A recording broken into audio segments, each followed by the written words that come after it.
everyone to another podcast from Scottish Independence Podcast. This one is called A Taste of Burns. And Burns Night is, of course, coming up 25th of January, when all good Scots all over the world grab a dram, cook up a haggis and start reciting poetry. The wonderful tradition.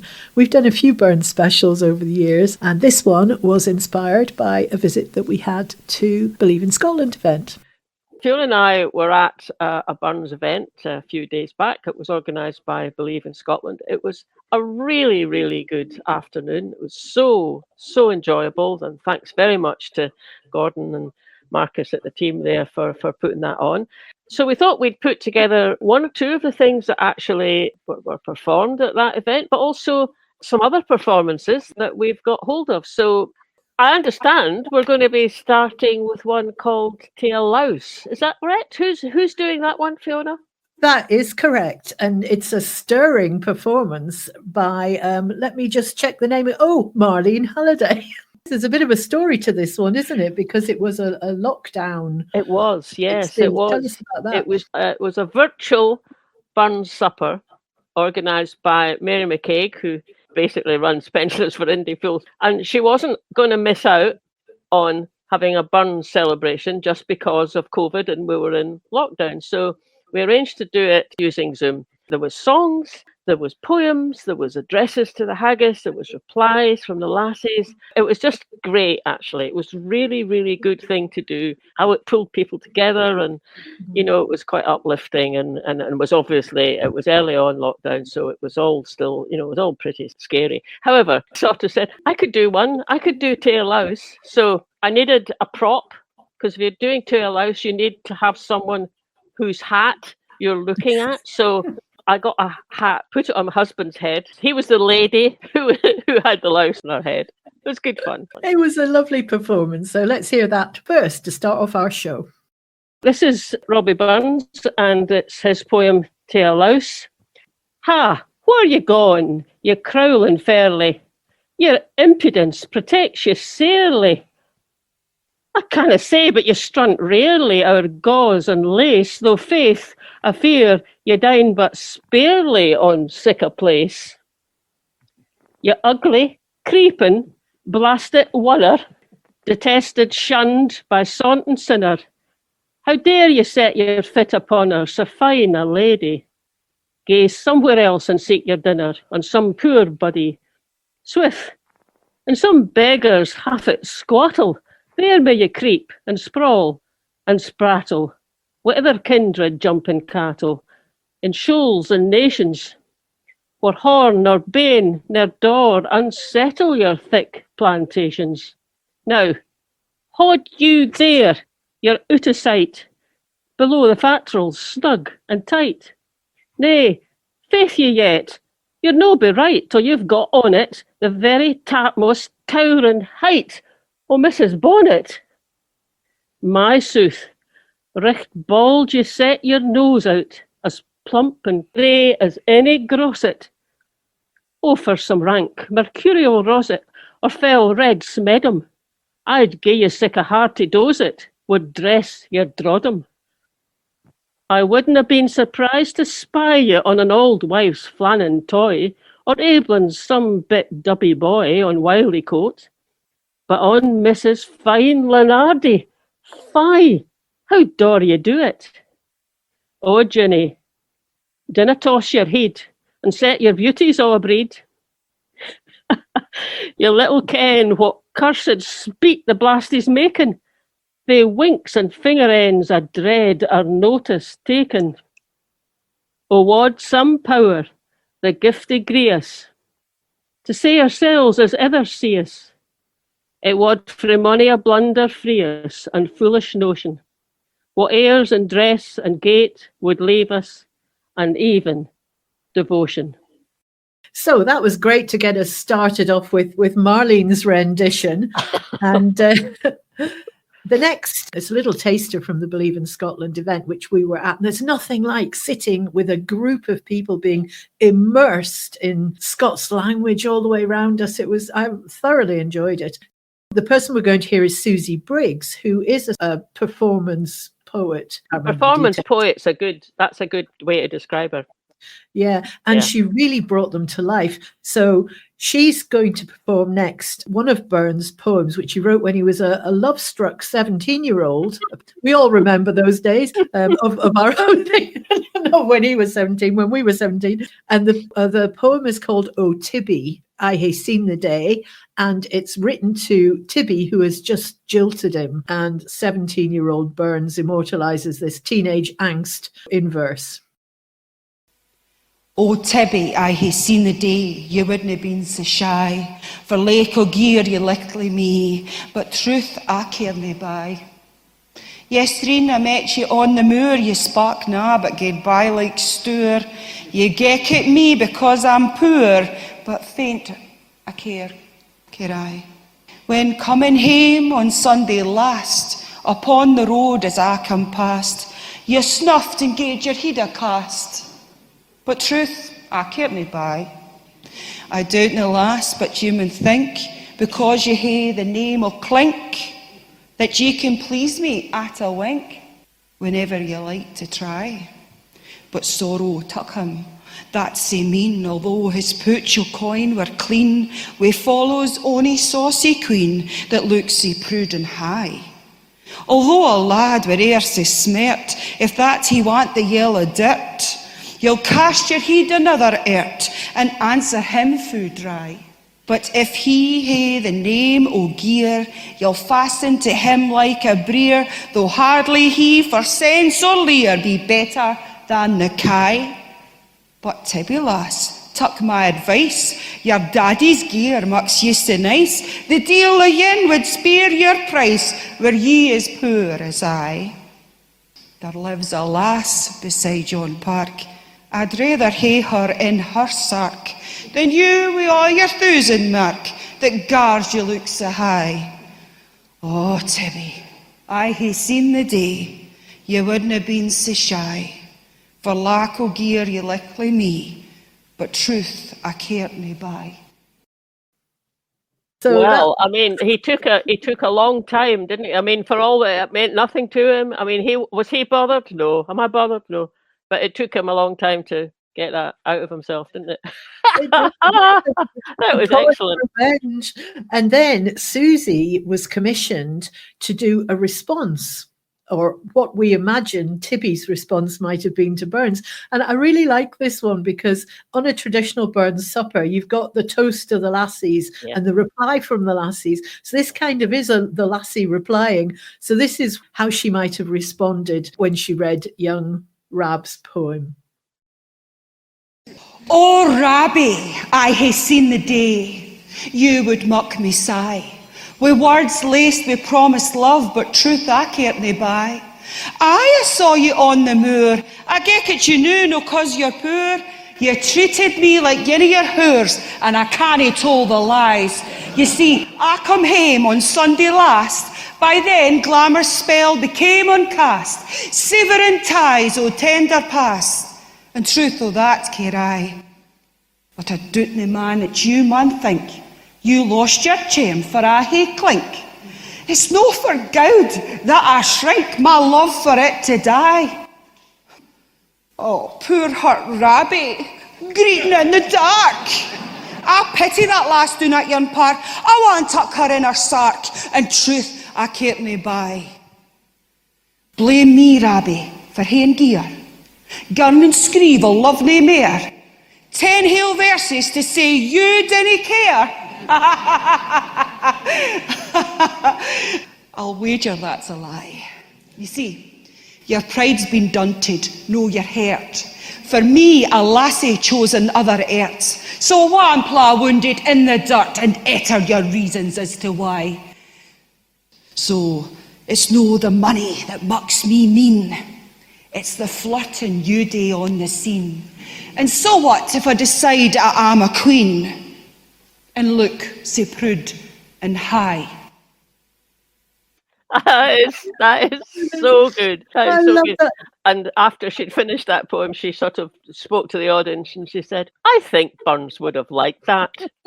He probably would have been after Tibbie again. He would have been trying his hand again.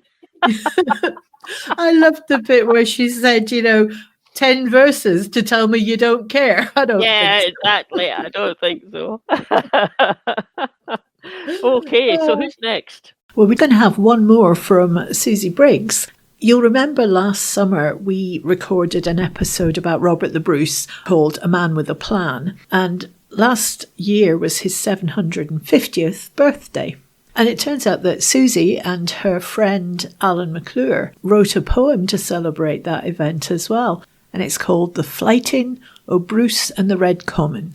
Now, this refers to the fateful occasion when the Red Comyn and Robert the Bruce met at Greyfriars Kirk in Dumfries. It's a moment that changed the course of Scottish history, also got Bruce excommunicated for killing de Comyn under flag of truce on holy ground.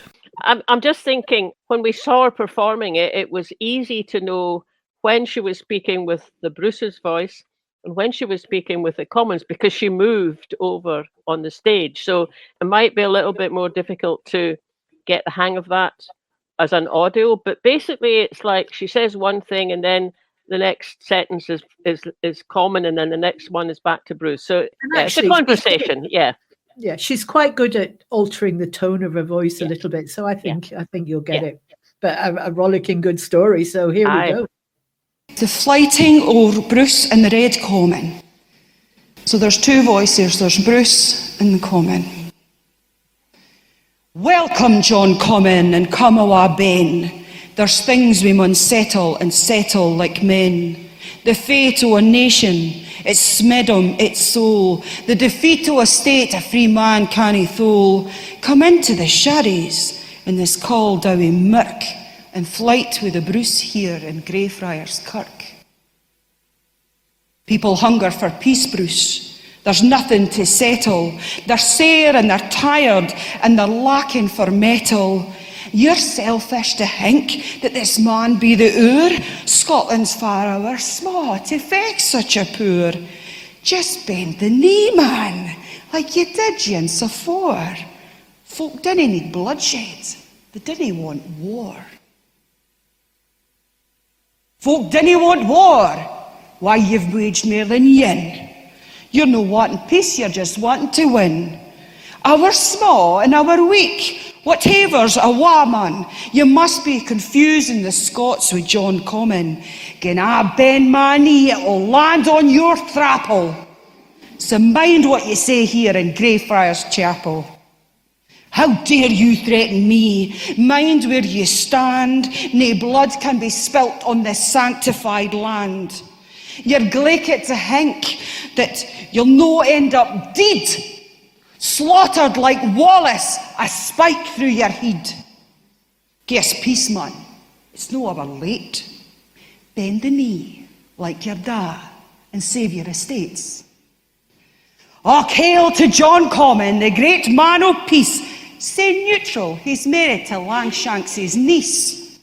What kind of a peace mucks you grovel and cower, the way we must gin if we dinna tuck power? The guid folk of Scotland were no born to serve, and to come and suggest that you're some fucking nerve. You hae seen the micht of Langshanks' men? Join my ranks with yours, man, think again.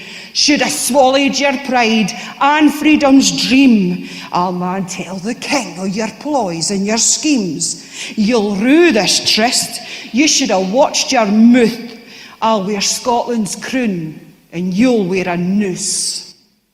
Why, man, there's already a noose round your hawse, can you canny see glory in Scotland's great cause? And wha holds the rope like a leash on a hound? It's Edward o' England that drags ye around. Some king you would muck, can you followed this doom? A kingdom of slaves and a tabard that's tomb. Bruce, you think you're a hero, such bloody irony. Your family are all thieves dressed up in their finery. You've nae shame, man. You'll be the death of this nation. You're no bringing freedom, just despair and starvation. Scotland's too poor, too poorless, too wee. A union with Langshanks will set us all free. You traitor, you lickspittle, you cowardly coof. I kent you were craven, and here is the proof. You think Edward's peace is the kind that we need? Tell that to the corpses on Berwick-upon-Tweed. Now speak nae to me of defiling this sanctum. You do that yourself, being spineless as plankton. Oh, you've changed your tune. With your blind spontaneity, na lang sin you were pledging your fealty. You had your chance to stand with me like a brother. How can you no see that we're better together?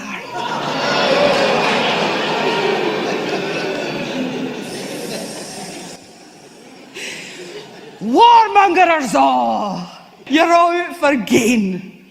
Your honours were shite like your family name. Tucked into my name, you verminous creature. You're common by name and you're common by nature.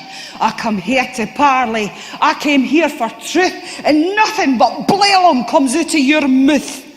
You think being together would render us stable? My friend, gin we're brothers. I'm Cain and you're Abel. You've nae decorum. Your ploys are affairs. You're selling the Wallace, twa cheats the same airs. You have nae hope, man. You couldn't fetch sleep.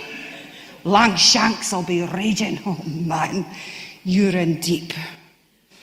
Your family and you will be hung, drawn and quartered. You should have listened, Bruce. Knew you faced slaughter. Ugh. Sacrilege! Sacrilege! What's he ha' done? He ha' cursed the cause e'en afore it's begun. But no, it was canny.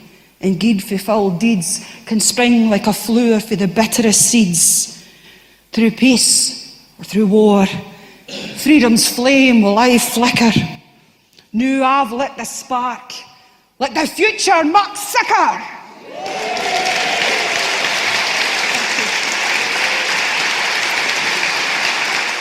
Oh, that was excellent, wasn't it? What a fantastic dramatisation. And obviously, Believe in Scotland event. Somewhat partisan audience, but oh, they loved it. Now, having heard how Bruce dispatched the Red Comyn, he of course then went on to win our most important ever battle at Bannockburn. Burns famously immortalised that, imagining his speech to the Scottish army before they went into battle, and the poem is called Scots Wha Hae. And this one is performed by an Alloa-based poet, Lorraine Sinclair, and again, just a wonderful rendition.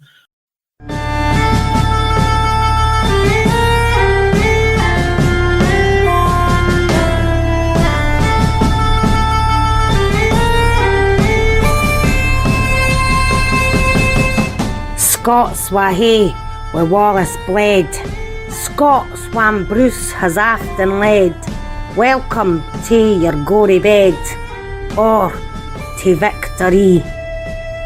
Now's the day, and now's the hour, see the front o' battle lower. See approach proud Edward's power, chains and slavery. Wha would be a traitor knave? Wha would fill a coward's grave? Wha sa base as be a slave? Let him turn and flee. Wha for Scotland's king and law? Freedom's sword would strongly draw. Free man stand and free man fall. Let him fall with me. By oppression's woes and pains, by your sons in servile chains, we will drain our dearest veins, but they shall be free.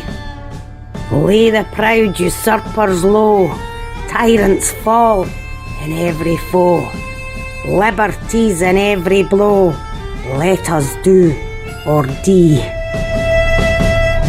Scots Wha Hae, where Wallace bled, Scots whan Bruce has often led, welcome to your gory bed, or to victory.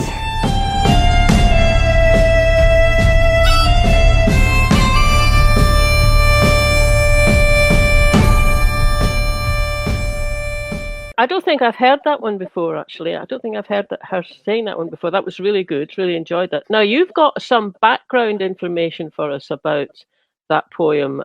I do. There's so many wonderful events around at Burns Night, isn't there? And I was at one last week, held at the foot of the Wallace Monument in a cafe called Legends Cafe. And it was Stirling's archaeologist, Murray Cook, who gave a really great presentation on, it was actually on the use of poetry as propaganda through the ages. And he drew on this poem, and he's got a really interesting take on it. So this is what I gleaned from Murray's talk.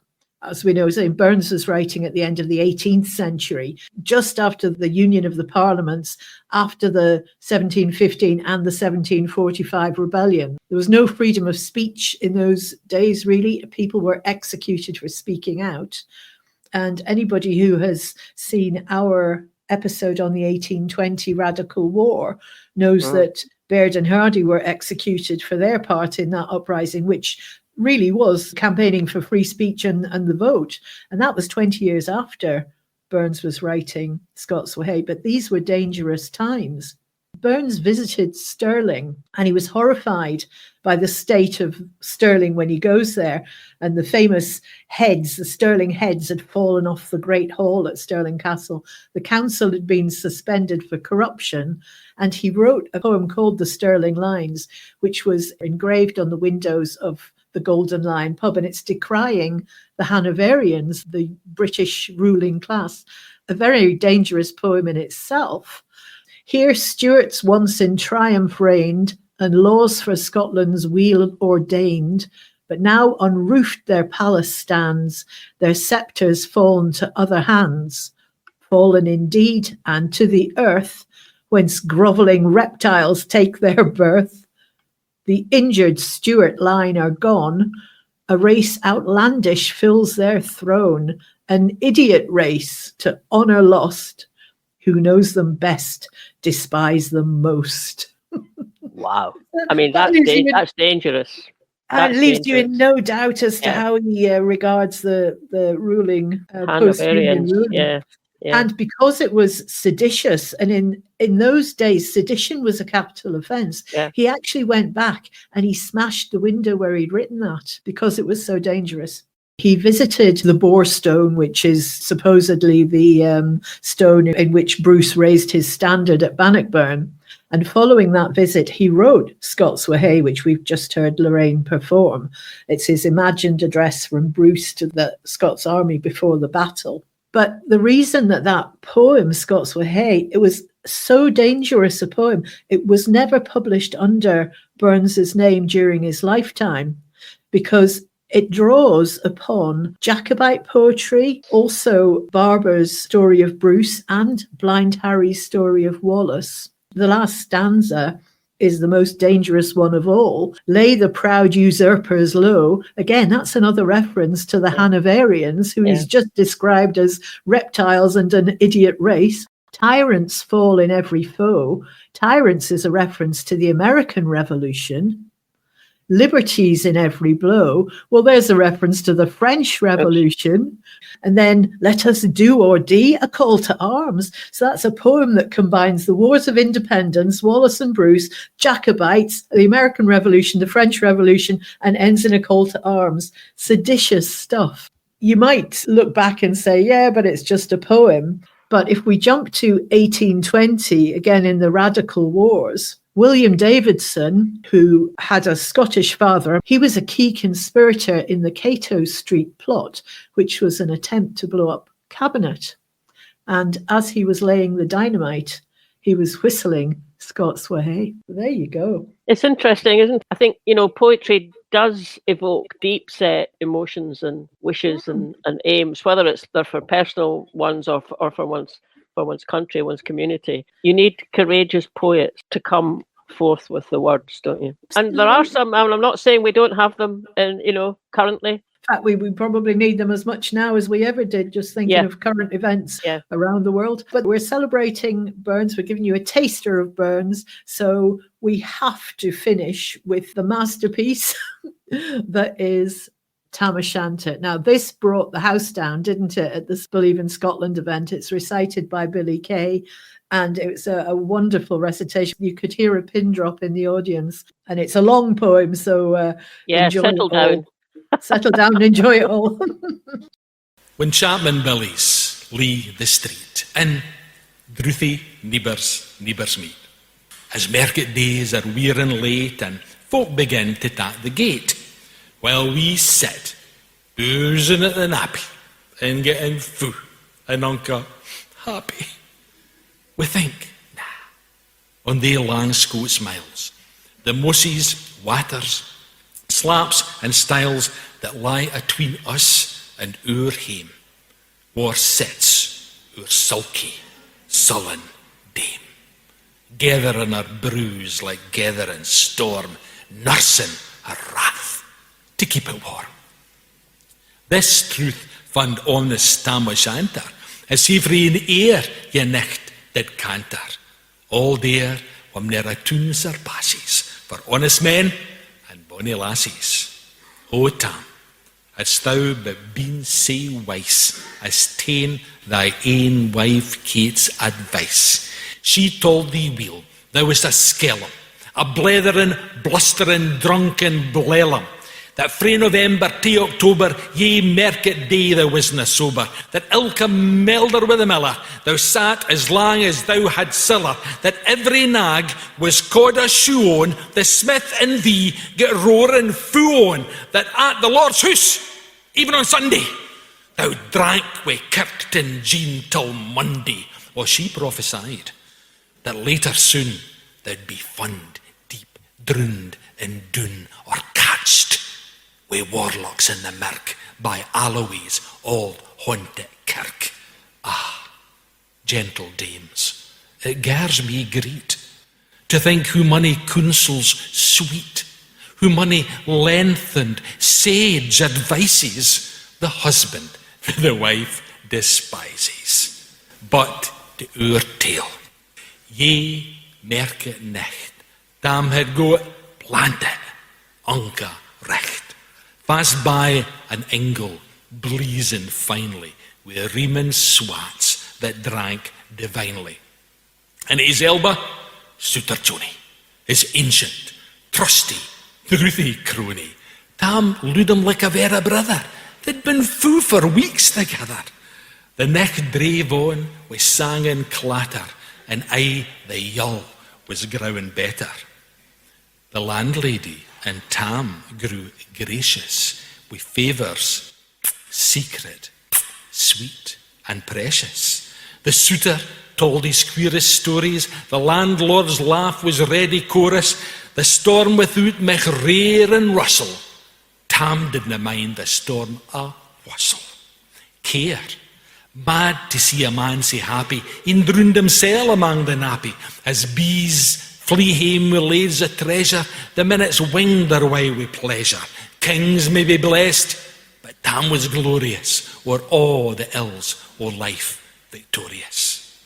But pleasures are like poppy spread. You seize the flower, its bloom is shed, or like the snow falls in the river, a moment white, then melts forever, or like the borealis race that flit ere you can point their place, or like the rainbow's lovely form, evanishing amid the storm. Nae man can tether time nor tide. The hour approaches, Tam mun ride. That hour o' nicht's black arch, the key stain. That dreary hour he munts his beast in, and sick a nicht he taks the road in, as ne'er pair sinner was abroad in. The wind blew as 'twas blown its last. The rattling showers roars in the blast. The speedy gleams the darkness swallowed. Loud, deep, and lang the thunder bellowed. O' that nicht a child micht understand. The deil had business on his hand. We'll mount it on his grey mare back, I better never lift it leg. Tam skelp on through Dublin mire, despising wind and rain and fire, whilst holding fast his good blue bonnet, whilst crooning o'er some old Scots sonnet, whilst glowering round with prudent care, lest bogles catch him unawares. Kirkalloway was drawing nigh for ghasts and hoolets nickly cry. By this time he was crossed the ford, where in the snow the chapman smoored, and past the birks and meikle stain, where drunken Charlie brak his neck bane, and through the whins and by the cairn, where hunters fund the murdered bairn, and near the thorn abin the well, where Mungo's mother hanged hersel.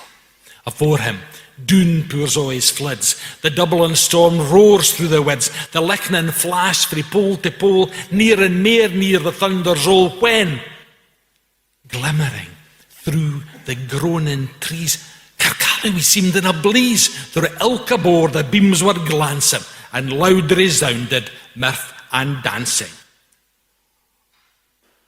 Inspiring bold John Barleycorn, what dangers thou can make us scorn. With Tippeny, we fear nae evil. With Ushkave, we'll face the devil. The swat sae reamed in Tammy's noddle, fair play, he cared na deals a bodle. But Maggie stood recht sair astonished, till by the heel and hand admonished, she ventured for it in the licht, and wow, Tam saw an unca sicht. Warlocks and witches in a dance, nae cotillon brent new fi France, but hornpipes, jigs, strathspies and reels, but life and metal in their heels. At Winnockbunker, in the east, there sat old Nick in shape o' a beast, a towsy tyke, black, grim and large. To gie them music was his charge. He screwed the pipes and gart them skirl, till roof and rafters all did dirl. Coffins stood round like open presses that showed the deed in their last dresses, and by some devilish cantrip slicht, each in his cauld hand held a licht, by which heroic Tam was able to note upon the Hayley table a murderer's banes and gibbetairns, 'twas span lang wee unchristened bairns, a thief new cut it for a race, wi' his last gasp his gab did gape, 5 tomahawks wi' blood red rusted, 5 scimitars wi' murder crusted, a garter that a baby's throat had strangled, a knife a father's throat had mangled, whom his ain son o' life bereft, the grey hairs yet stuck to the heft, wi' mair a horrible and awfu' that even to name would be unlawful. As Tammy glowered, amazed and curious, the mirth and fun grew fast and furious. The piper lewd and lewder blew, the dancers quick and quicker flew. They reeled, they set, they crossed, they creaked, to Ulka Carlin, swat and reek it, and coosed their duddies to the wark, and link it at it in her sark.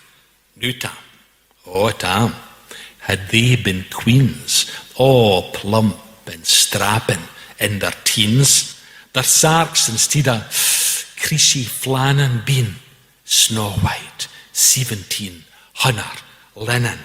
Their breeks of mine, my only pair, that yens were plush I get blue hair, I would have given them off my hardies for a blink o' they bonny birdies. But withered beldams, old and droll, rig-widdy hags with spee in a fold, louping and flinging in a crummock, so winner didna turn thy stomach. But Tam kent what was fit, foobrolly. There was ye, winsome wench, Ann Wally, that nicht enlisted in the corps, and lang after kent on Carrick shore, for many a beast to deed she showed, and perish many a bonny boat, and shook baith meikle, corn and beer, and held the countryside in fear. Her cutty sark, o' paisley harn, that while a lassie she had worn, In longitude, though sairly scanty, it was her best, and she was vaunty. Ah, little kent thy reverend granny, that sark she coft for her wee nanny, wi' £12 Scots, 'twas o' her riches, would ever grace a dance o' witches. But here, ma muse, her wing maun cour. Sic flicks are for a yonter poor, to sing how nanny lop and flang. Oh, a supple jawed she was and strang, and who Tam stood like yin bewitched, and thocht his very een enriched. Even Satan glowered and fidged fu fain, and hoached and blew wi' micht and main, till first ye caper, sign another Tam tint his reason all together, and yells out, "Well done, Cutty Sark!" And in an instant all was dark, and scarcely had he Maggie rallied, when out the hellish legion sallied. As bees bezoot wi' angry fyke, when plundering herds assailed their bike, as open pussies mortal foes, when pop she starts afore their nose. As eager runs the market crowd, when catch the thief resounds aloud, so Maggie runs, the witches follow, with many an eldritch screech and hollow. Ah, Tam, thou'll get thy faring. In hell they'll roast thee like a herring. In vain thy Kate awaits thy coming. Kate shin'll be a woeful woman. Now, day thy speedy utmost meg, and win the key stain o' the brig. There at them thou the tail may toss, for a running stream they dorna cross. But ere the key stain she could make, the faint the tail she had to shake. For Nanny, for afore the rest, hard upon noble Maggie pressed, and flew at Tam with furious ettle, but little wist she Maggie's mettle. Yea, spring, brought off her master hail, but left behind her ain grey tail. The carlin clocht her with a rump, and left puir Maggie scarce a stump.